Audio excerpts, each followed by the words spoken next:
The next morning the whip-poor-will began again at the same hour, rolling out its loops and circles of sound across the new day. Kinstray, in his dreams, was beset by trios of little bearded men, rolling hoops at him. He tried to climb up onto a gigantic Ferris wheel, whose swinging seats were rumpled beds. The round cop with wheels for feet rolled toward him, shouting, "Willpower, Will! Willpower, Will! Whip-poor Will!" Kinstray opened his eyes and stared at the ceiling and began to count the whips.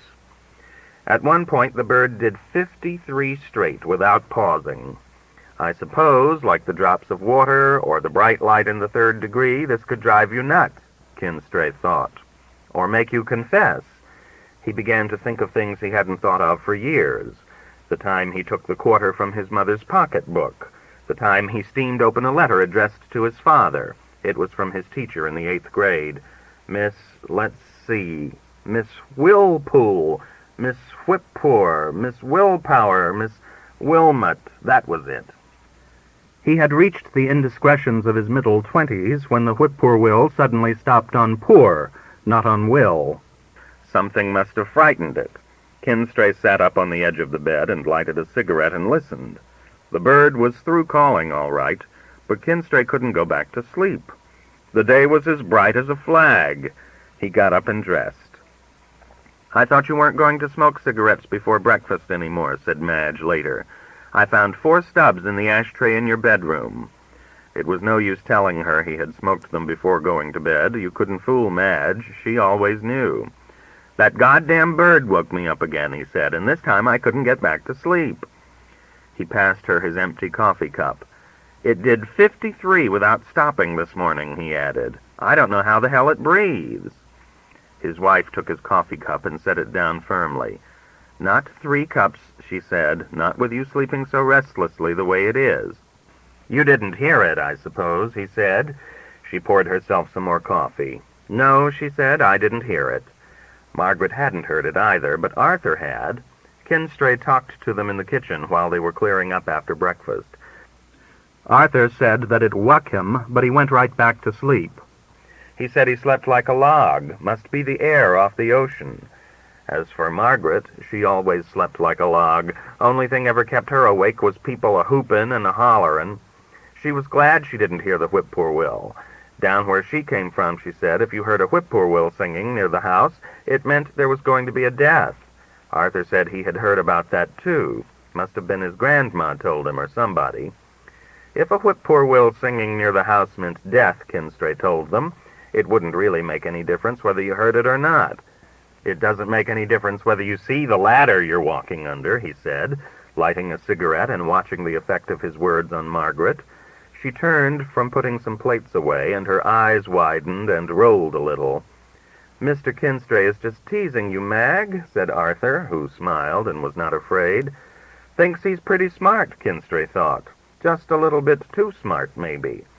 Kinstray remembered Arthur's way of smiling almost imperceptibly at things Mrs. Kinstray sometimes said to her husband when Arthur was just coming into the room or just going out, little things that were none of his business to listen to, like not 3 cups of coffee if a bird keeps you awake.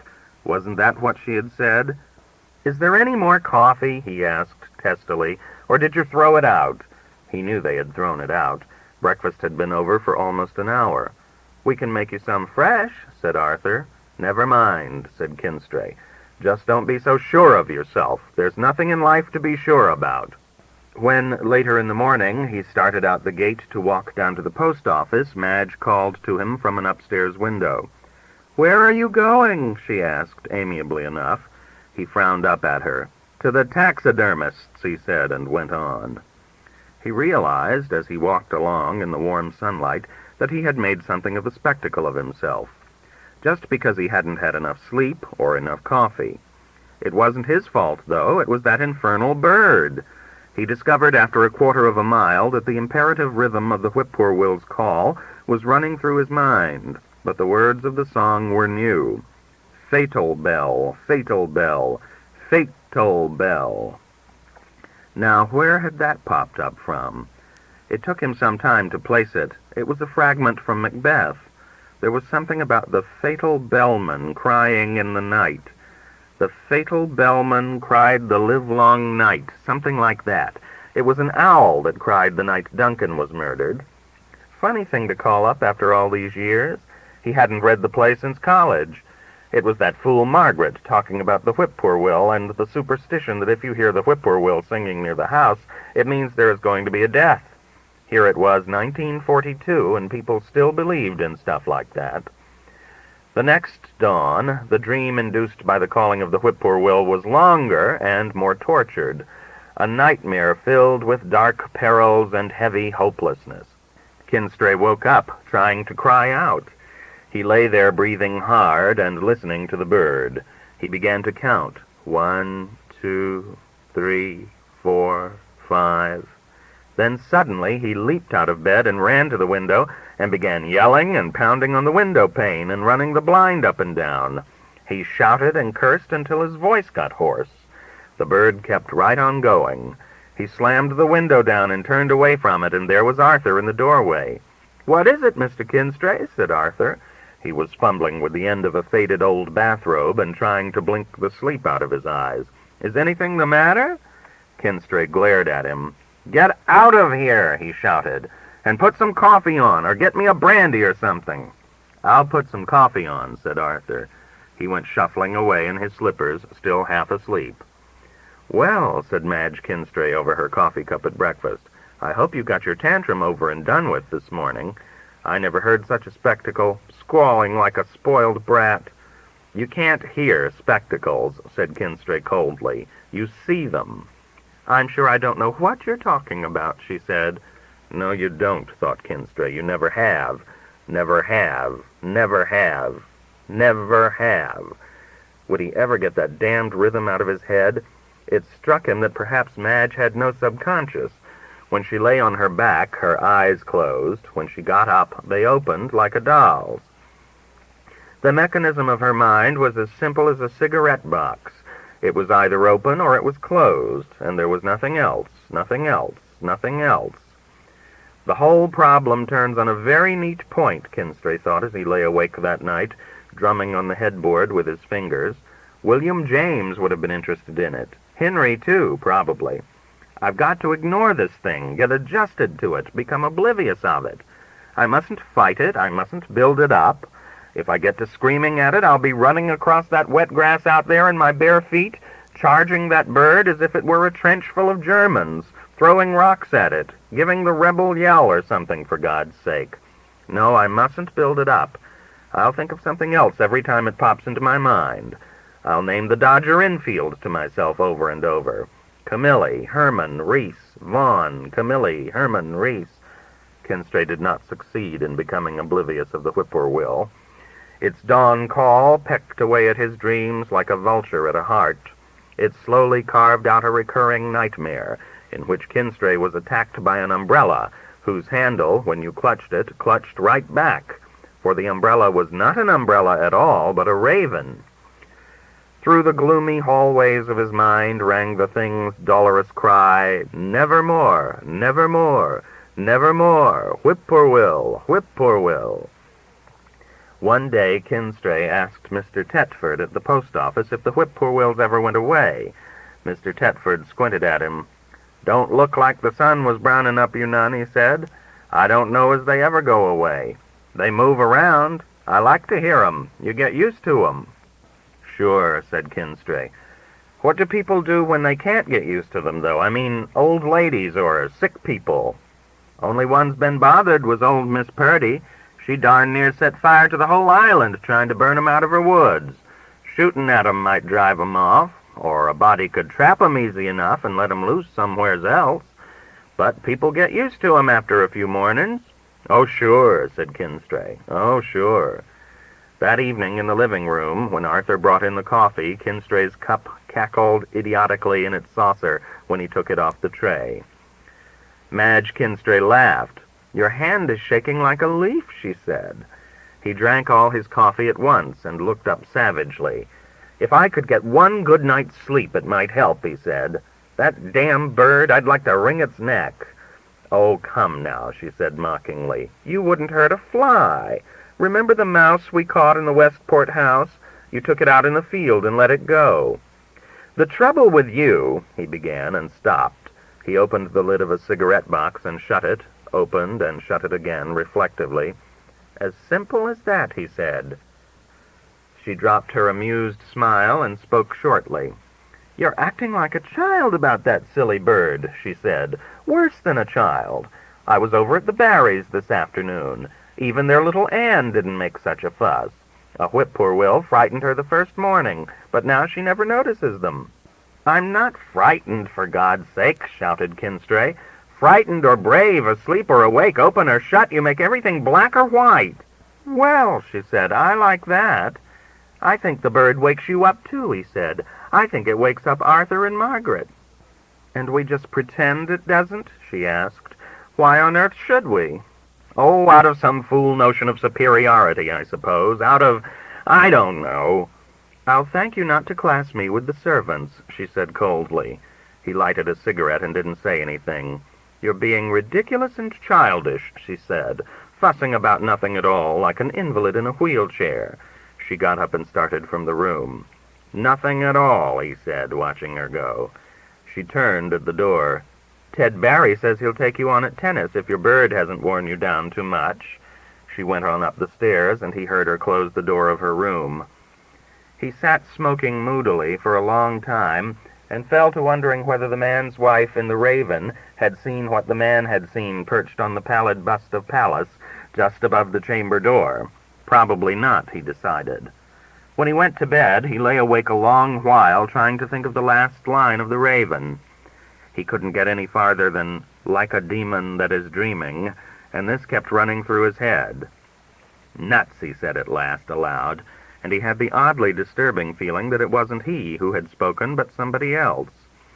Kinstray was not surprised that Madge was a little girl in pigtails and a play-suit. The long gray hospital room was filled with poor men in wheelchairs, running their long, sensitive fingers around the rims of empty coffee cups. "Poor Will," chanted Madge, pointing her finger at him. "Here are your spectacles, here are your spectacles." One of the sick men was Arthur, grinning at him, and holding him with one hand, so that he was powerless to move his arms or legs. Hurt a fly," chanted Madge.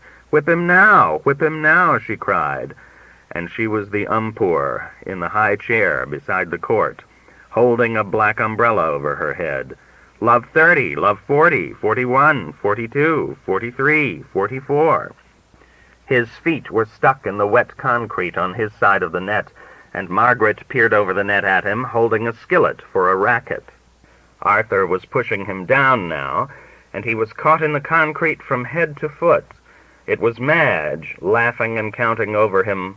"Refer 3, Refer 4, Refer 5, Refer Will, Whippoorwill, Whippoorwill, Whippoorwill, Whippoorwill."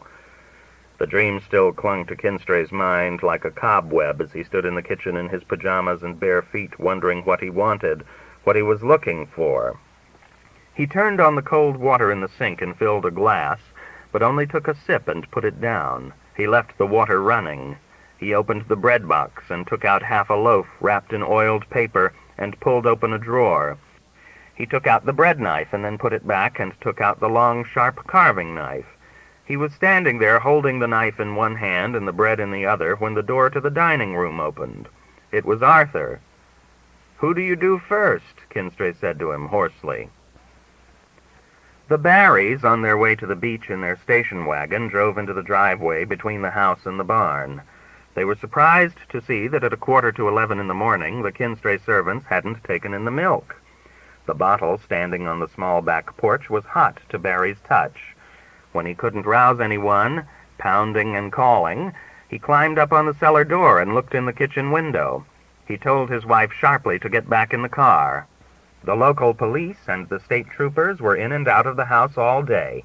It wasn't every morning in the year that you got called out on a triple murder and suicide. It was just getting dark when troopers Baird and Lennon came out of the front door and walked to their car, pulled up beside the road in front of the house. Out in back, probably in the little strip of wood there, Lennon figured a whippoorwill began to call. Lennon listened a minute. You ever hear the old people say a whippoorwill singing near the house means death?" he asked. Baird grunted and got in under the wheel. Lennon climbed in beside him. "Take more than a whippoorwill to cause a mess like that," said Trooper Baird, starting the car.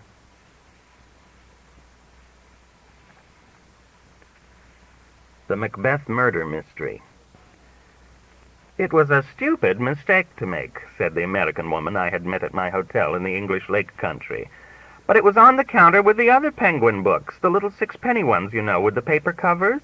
And I supposed, of course, it was a detective story. All the others were detective stories. I'd read all the others, so I bought this one without really looking at it carefully. You can imagine how mad I was when I found out it was Shakespeare." I murmured something sympathetically. "I don't see why the Penguin Books people had to get out Shakespeare's plays in the same size and everything as the detective stories," went on my companion. "I think they have different colored jackets," I said. "Well, I didn't notice that," she said. Anyway, I got real comfy in bed that night and all ready to read a good mystery story, and here I had The Tragedy of Macbeth, a book for high school students, like Ivanhoe. "Or Lorna Doone," I said. "Exactly," said the American lady. "And I was just crazy for a good Agatha Christie or something. Hercule Poirot is my favorite detective." "Is he the rabbity one?" I asked. "Oh, no," said my crime fiction expert. "He's the Belgian one. You're thinking of Mr. Pinkerton, the one that helps Inspector Bull. He's good, too." Over her second cup of tea, my companion began to tell the plot of a detective story that had fooled her completely. It seems it was the old family doctor all the time, but I cut in on her. "Tell me," I said, "did you read Macbeth?" "I had to read it," she said. "There wasn't a scrap of anything else to read in the whole room." "Did you like it?" I asked. "No, I did not," she said decisively. "In the first place, I don't think for a moment that Macbeth did it." I looked at her blankly. "Did what?" I asked. "I don't think for a moment that he killed the king," she said. "I don't think the Macbeth woman was mixed up in it either. You suspect them the most, of course, but those are the ones that are never guilty, or shouldn't be anyway." "I'm afraid," I began, "But don't you see," said the American lady, "it would spoil everything if you could figure out right away who did it. Shakespeare was too smart for that. I've read that people never have figured out Hamlet, so it isn't likely Shakespeare would have made Macbeth as simple as it seems." I thought this over while I filled my pipe.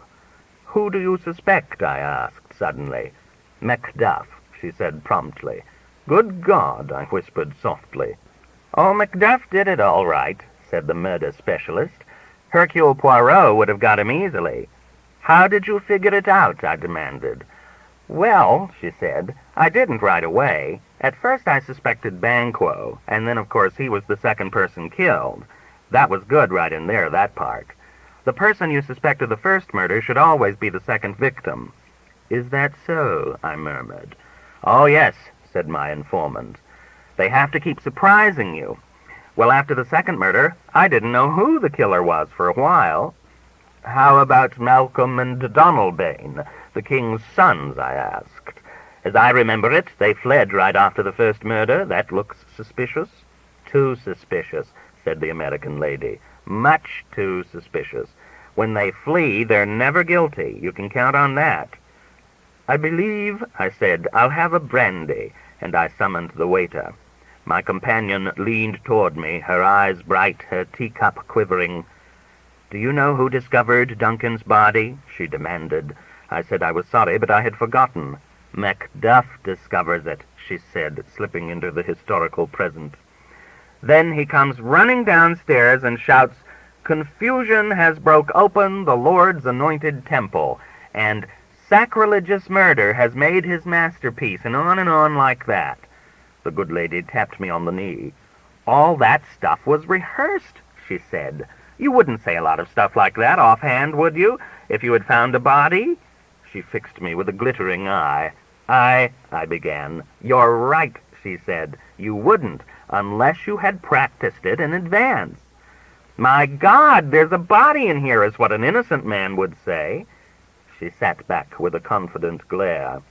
I thought for a while. "But what do you make of the third murderer?" I asked. You know, the third murderer has puzzled Macbeth scholars for 300 years. That's because they never thought of Macduff, said the American lady. It was Macduff, I'm certain. You couldn't have one of the victims murdered by two ordinary thugs. The murderer always has to be somebody important. But what about the banquet scene, I asked her after a moment. How do you account for Macbeth's guilty actions there, when Banquo's ghost came in and sat in his chair? The lady leaned forward and tapped me on the knee again. There wasn't any ghost, she said.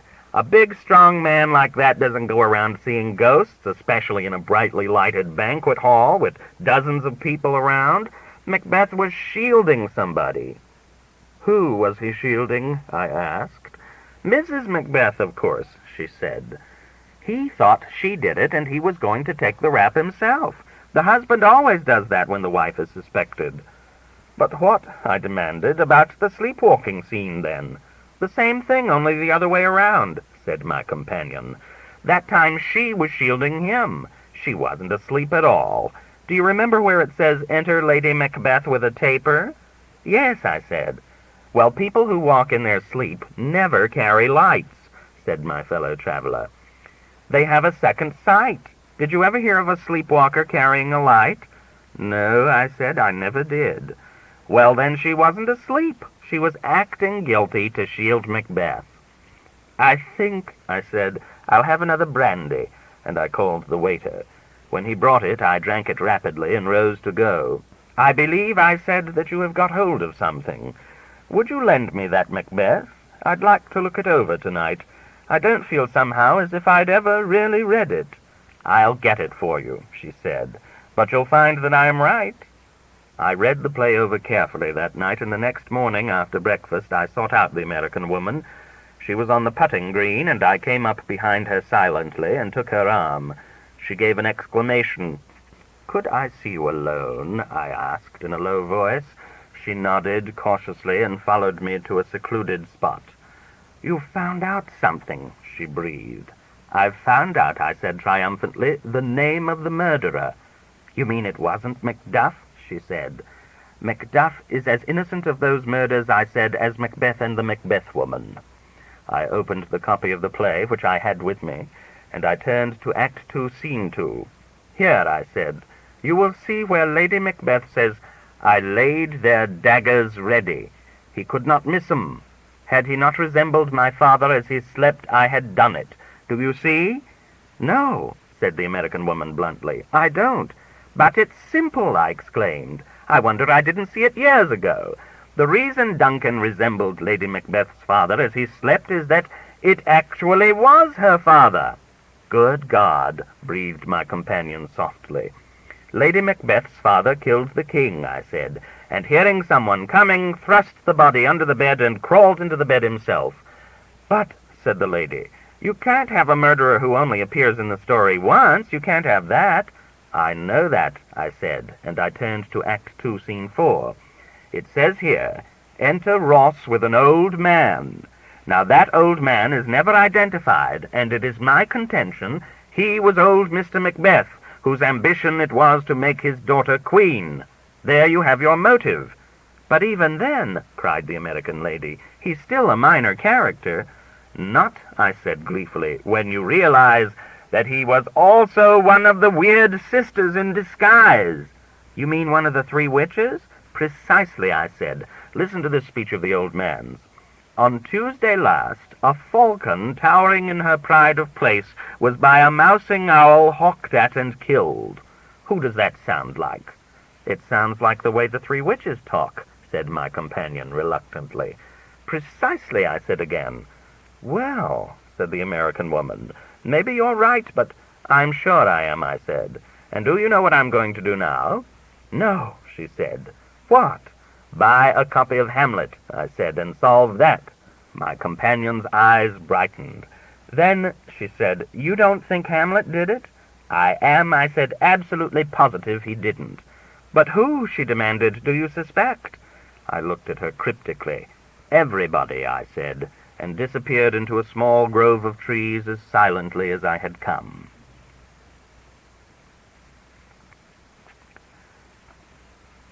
The Preoccupation of Mr. PETTIFOSS. In a time when everything should be made as simple and uncomplicated as possible, the Connecticut Telephone Company has taken to changing a lot of peaceful old rural phone numbers, which had been doing all right the way they were. For several years I have known by heart the number of some friends of mine who live in a quiet little house out in the country, 8 miles from town, New Milford 905, ring 4. A pleasant number, easily remembered and easily spoken. When I called it the other day, I was told the number had been changed to New Milford 1006 W1. New Milford 1006 W1.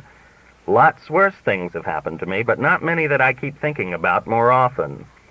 I have slowly built up in my mind a picture of the official in Hartford who thought up that change. His name, as it comes to me in dreams, is Rudwool Y. PETTIFOSS. PETTIFOSS, who has had to go through a lot of hell, not only on account of the name PETTIFOSS, but also on account of Rudwool, the Y is for Yermerm, has had to compensate for what has happened to him in this life. Working up relentlessly and maliciously to an important post in the number-changing department of the Connecticut Telephone Company, he has decided to get back at the world for what he conceives it has done to him. He spends the day going through phone books looking for simple, easily remembered numbers like 905 ring 4, and when he finds one, he claps his hands and calls in his secretary, a Miss Rettig. "Take a number change, Miss Rettig," he says with an evil smile. "New Milford 905 ring 4 to be changed to Pussymeister W7 08096J4. Miss Rettig, who has gone through this every day for months,